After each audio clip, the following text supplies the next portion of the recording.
নমস্কাৰ বন্ধুসকল, প্ৰজ্ঞান ইউনিভাৰ্ছ চেনেলত আপোনালোকক সকলোকে স্বাগতম জনাইছোঁ। প্ৰিয় দৰ্শক, আপুনি জানে যে বৈদিক জ্যোতিষৰ মতে 2026 চনৰ 25 জুলাই তাৰিখটো অত্যন্ত গুৰুত্বপূৰ্ণ বুলি গণ্য কৰা হয়। কাৰণ সেই দিনটোতে বুদ্ধি, ব্যৱসায়, বাক্য, শিক্ষাৰ দায়িত্বত থকা বুধ গ্ৰহটো নিজৰ ৰাশি মিথুন ৰাশিত উত্থান হ'বলৈ গৈ আছে। জ্যোতিষৰ বিশ্বাস অনুসৰি যেতিয়া কোনো গ্ৰহ নিজৰ ৰাশিত উদয় হয় তেতিয়া তাৰ মংগল আৰু প্ৰভাৱ বৃদ্ধি পায় বুলি বিশ্বাস কৰা হয়। গতিকে এই পৰিৱৰ্তনৰ প্ৰভাৱ বহু ৰাশিৰ ওপৰত দেখা যায়। কোৱা হৈছে যে এই সময়ত কেৰিয়াৰৰ নতুন উচ্চতা, ব্যৱসায়িক লাভ, উন্নত আৰ্থিক পৰিস্থিতি আৰু কিছুমান ৰাশিৰ বাবে শিক্ষাৰ সফলতাৰ নতুন সুযোগ আহিব পাৰে। কিন্তু প্ৰশ্নটো হ'ল, সেই 5টা ভাগ্যৱান ৰাশি কোনবোৰ?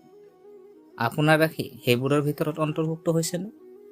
গতিকে পলম নকৰাকৈ সম্পূৰ্ণ সবিশেষ জানো আহকচোন। প্ৰিয় দৰ্শক, প্ৰথমতে আমি জানো আহক যে বুধ গ্ৰহৰ গুৰুত্ব। বৈদিক জ্যোতিষত বুধক বুদ্ধি, যুক্তি, শিক্ষা, বাক্য, যোগাযোগ, ব্যৱসায়, লেখা, গণিত, প্ৰযুক্তি, বিশ্লেষণ ক্ষমতাৰ কাৰক হিচাপে গণ্য কৰা হয়। যেতিয়া বুধ গ্ৰহ শক্তিশালী অৱস্থাত থাকে তেতিয়া ব্যক্তিৰ সিদ্ধান্ত গ্ৰহণৰ ক্ষমতা উন্নত হয়। ব্যৱসায়ত লাভৰ সুযোগ বৃদ্ধি পাব পাৰে, কামত সন্মান লাভ কৰিব পাৰে, শিক্ষাৰ ক্ষেত্ৰত ভাল ফলাফলৰ সম্ভাৱনা আছে। কিন্তু বুধ গ্ৰহ যেতিয়া ছেটিং পজিশ্যনত থাকে তেতিয়া সেইবোৰ ক্ষেত্ৰত কিছু বাধা বা মন্থৰতা আহিব পাৰে।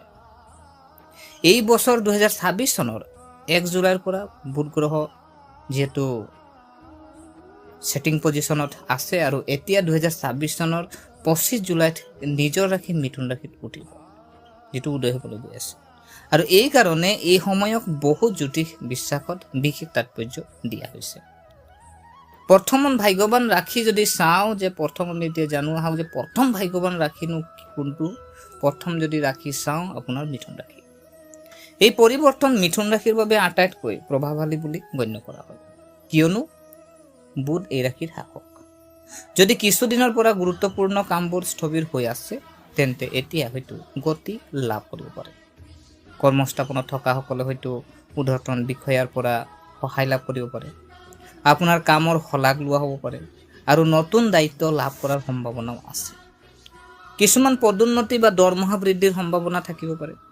যদি আপুনি নতুন ব্যৱসায় আৰম্ভ কৰাৰ পৰিকল্পনা কৰিছে তেন্তে এই সময় অনুকূল বুলি ধৰিব পাৰি। পুৰণি ক্লায়েণ্টসকলে আপোনাৰ সৈতে পুনৰ যোগাযোগ কৰিব পাৰে আৰু নতুন ক্লায়েণ্ট বিচাৰি পোৱাৰ সম্ভাৱনাও আছে।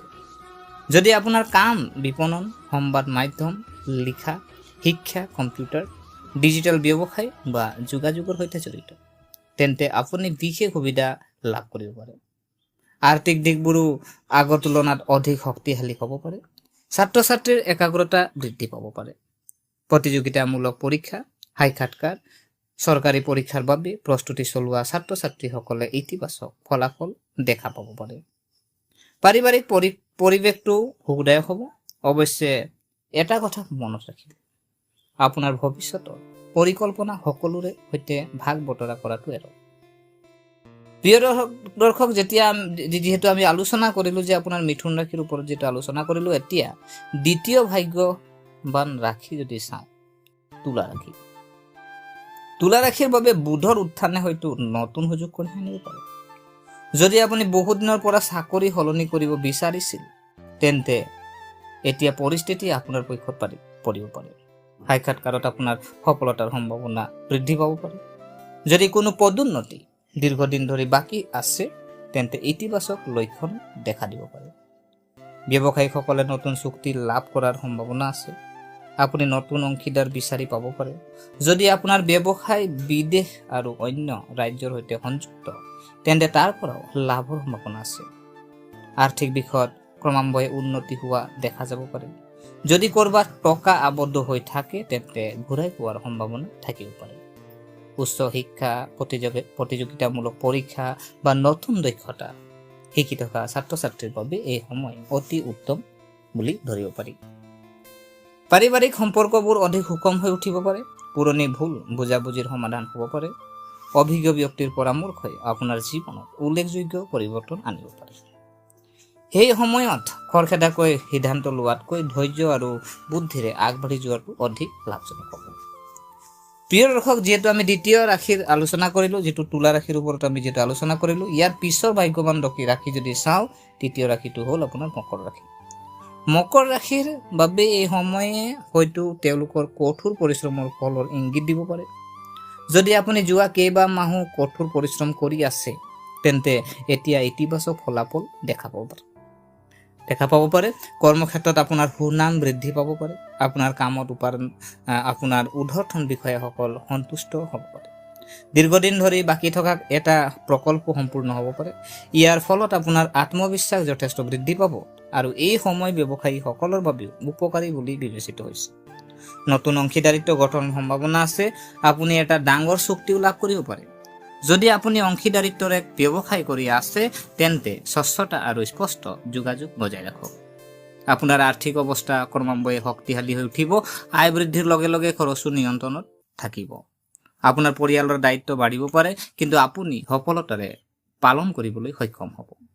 নিজৰ স্বাস্থ্যৰ প্ৰতি একেবাৰে অৱহেলা নকৰিব। নিয়মিত ব্যায়াম আৰু সুষম খাদ্যই আপোনাক উপকৃত কৰিব। নতুন প্ৰযুক্তি গ্ৰহণ কৰা সকলে ভৱিষ্যতে যথেষ্ট লাভ দেখিব পাৰে। প্ৰিয় দৰ্শক, যিহেতু আমি তৃতীয় ভাগ্যৱান ৰাশিৰ ওপৰত যিহেতু আলোচনা কৰিলোঁ, এতিয়া আমি আলোচনা কৰিম যে চতুৰ্থ ভাগ্যৱান ৰাশি যদি চাওঁ, চতুৰ্থ ৰাশিটো হ'ল আপোনাৰ কুম্ভ ৰাশি। বুধ ৰাশিৰ উত্থানে হয়তো কুম্ভ ৰাশিৰ জাতক জাতিকাৰ জীৱনৰ বাবে চিন্তা আৰু সৃষ্টিশীলতা কঢ়িয়াই আনিব। যদি আপুনি IT, ছ'চিয়েল মিডিয়া, অনলাইন ব্যৱসায়, ডিজিটেল মাৰ্কেটিং, কণ্টেণ্ট ক্ৰিয়েশ্যন বা প্ৰযুক্তিৰ সৈতে জড়িত, তেন্তে এই সময়খিনি আপোনাৰ বাবে যথেষ্ট ভাল বুলি ধৰিব পাৰি। কৰ্মক্ষেত্ৰত আপোনাৰ প্ৰতিভাৰ শলাগ লোৱা হ'ব পাৰে। আপোনাৰ দলীয় কাম সফল হ'ব। আপোনাৰ ঊৰ্ধ্বতন বিষয়াসকলৰ আস্থা বাঢ়িব পাৰে। নতুন ব্যৱসায়িক ধাৰণা এটাও হয়তো আপোনাৰ ভাল উপাৰ্জন কঢ়িয়াই আনিব পাৰে। যদি ক'ৰবাত টকা আবদ্ধ হৈ থাকে, তেন্তে ঘূৰাই পোৱাৰো সম্ভাৱনা থাকিব পাৰে। নতুন প্ৰকল্প এটা অতিৰিক্ত আয় আনিব পাৰে। পৰিয়ালটোত এক সুখৰ পৰিৱেশ সৃষ্টি হ'ব পাৰে। সম্পৰ্কত যোগাযোগৰ উন্নতি হ'ব। আপোনাৰ সন্তানৰ লগত জড়িত কিছুমান ভাল খবৰ পাব পাৰে। ছুটি ভ্ৰমণ উপকাৰী বুলি প্ৰমাণিত হ'ব পাৰে। আপোনাৰ আত্মবিশ্বাস আগতকৈ অধিক শক্তিশালী হ'ব। প্ৰিয় দৰ্শক, যিহেতু আমি 4 নম্বৰ ৰাশি, চতুৰ্থ ৰাশি আমি তাৰ ওপৰত আলোচনা কৰিলোঁ, ইয়াৰ পিছৰ ভাগ্যৱান ৰাশি যদি চাওঁ, পঞ্চম ৰাশিটো হ'ল কন্যা ৰাশি। বুধ গ্ৰহটো কন্যা ৰাশিৰ শাসক আৰু এই কাৰণতে বুধৰ নিজৰ ৰাশিৰ উত্থানে কন্যা ৰাশিৰ বাবেও ইতিবাচক ফলাফল কঢ়িয়াই অনা বুলি বিবেচিত হৈছে। কেৰিয়াৰৰ নতুন কৃতিত্ব সম্ভৱপৰ। যদি আপুনি চাকৰি বিচাৰিছে, তেন্তে আপুনি হয়তো ভাল খবৰ পাব পাৰে। ব্যৱসায়িক লাভ বৃদ্ধি হ'ব পাৰে। শিক্ষাৰ ক্ষেত্ৰত ছাত্ৰ ছাত্ৰীৰ সফলতা লাভ কৰাৰ সম্ভাৱনা আছে। বাক্য মধুৰ হৈ পৰিব। সমাজত সন্মান বাঢ়িব পাৰে। বিনিয়োগৰ সন্দৰ্ভত চিন্তাশীল সিদ্ধান্ত লাভৱান হোৱাৰ সম্ভাৱনা থাকে। পৰিয়ালৰ সহায় লাভ কৰা হ'ব। মানসিক চাপ কমি যাব। ধৰ্মীয় কাম কাজ প্ৰতি আগ্ৰহ বাঢ়িব পাৰে। কি সাৱধানতা অৱলম্বন কৰিব লাগে, এতিয়া জানো আহকচোন। প্ৰিয় দৰ্শক, যদিও বুধৰ উত্থানক শুভ বুলি গণ্য কৰা হয়, তথাপিও সকলোৱে কেইটামান কথা মনত ৰখা উচিত। ৰেচ বিনিয়োগ নকৰিব। কোনো নথি পত্ৰ পঢ়ি আপুনি নপঢ়াকৈ আপুনি কি কৰিব, চহী নকৰিব। মিছা কথা কোৱা বা মিছা প্ৰতিশ্ৰুতি দিয়াৰ পৰা বিৰত থাকক। আপোনাৰ বাক্য নিয়ন্ত্ৰণ কৰক। খৰখেদা সিদ্ধান্ত ল'ব নালাগে। আপোনাৰ শিক্ষা আৰু জ্ঞান বৃদ্ধিৰ বাবে চেষ্টা কৰক। ইতিবাচক মানসিকতা বজাই ৰাখক। বন্ধুসকল, 2026 চনৰ 25 জুলাইত যিহেতু মিথুন ৰাশিত বুধৰ উত্থানক বৈদিক জ্যোতিষৰ দৃষ্টিকোণৰ পৰা এক উল্লেখযোগ্য পৰিৱৰ্তন বুলি গণ্য কৰা হয়। জ্যোতিষ বিজ্ঞানৰ বিশ্বাস অনুসৰি ইয়াৰ ইতিবাচক প্ৰভাৱ বিশেষকৈ মিথুন, তুলা, মকৰ, কুম্ভ আৰু কন্যা ৰাশিৰ ওপৰত দেখা যায়। অৱশ্যে প্ৰতিজন ব্যক্তিৰ ৰাশিফল বেলেগ বেলেগ, গতিকে প্ৰকৃত প্ৰভাৱো নিৰ্ভৰ কৰে আপোনাৰ ব্যক্তিগত ৰাশিফল অৱস্থা প্ৰৱেশৰ ওপৰত। যদি আপুনি সঠিক দিশত কঠোৰ পৰিশ্ৰম কৰে আৰু সুযোগৰ সুবিধা লয়, তেন্তে এই সময় আপোনাৰ বাবে উন্নতিৰ মাধ্যম হ'ব পাৰে। গতিকে প্ৰিয় দৰ্শক, এয়া আছিলে যিহেতু আপোনাৰ 25 তাৰিখত যি বুধ উত্থান হ'বলৈ গৈ আছে আৰু বুধ গ্ৰহৰ আশীৰ্বাদত যি 5টা ৰাশিৰ ওপৰত আমি যিহেতু আলোচনা কৰিলোঁ। গতিকে আশা কৰিছোঁ আপোনালোকে ভিডিঅ'টো চাই ভাল পালে। যদি এই ভিডিঅ'ই আপোনাক কিঞ্চিত মানুহ লাভান্বিত কৰিলে, তেনেহ'লে ভিডিঅ'টো লাইক এটা কৰিব আৰু যিমান পাৰে আপোনালোকৰ বন্ধু বান্ধৱী পৰিয়ালবৰ্গৰ লগত শ্বেয়াৰ কৰিব আৰু কমেণ্ট বক্সত যে আজি বুদ্ধদেৱ আজি আপোনাৰ বুদ্ধাই নম আপুনি কমেণ্ট এটা কৰিব আৰু আমাৰ চেনেলটো যদি আপোনালোকে এতিয়ালৈকে ছাবস্ক্ৰাইব কৰা নাই এনে ভিডিঅ' পাই থাকিবৰ কাৰণে আমাৰ চেনেলটো ছাবস্ক্ৰাইব কৰি আমাক উৎসাহিত কৰিব বুলি আশা থাকিলে পুনৰ লগ পোৱাৰ প্ৰতিশ্ৰুতিৰে আজিলৈ বিদায় মাগিলোঁ। ধন্যবাদ।